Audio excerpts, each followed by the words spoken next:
Assalamualaikum. Mana shu USAID Agrasuda borborundan biz urug alıp erta yazda ekkenlik. Hazır kuzgi jiyim geldi.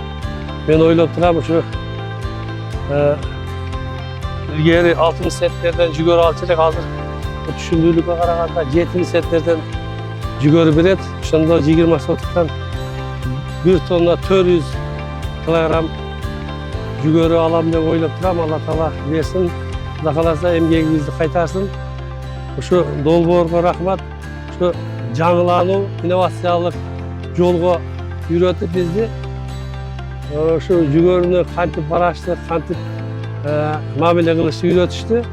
Албетте булардын менеттери текке кетпеди деп ойлойм.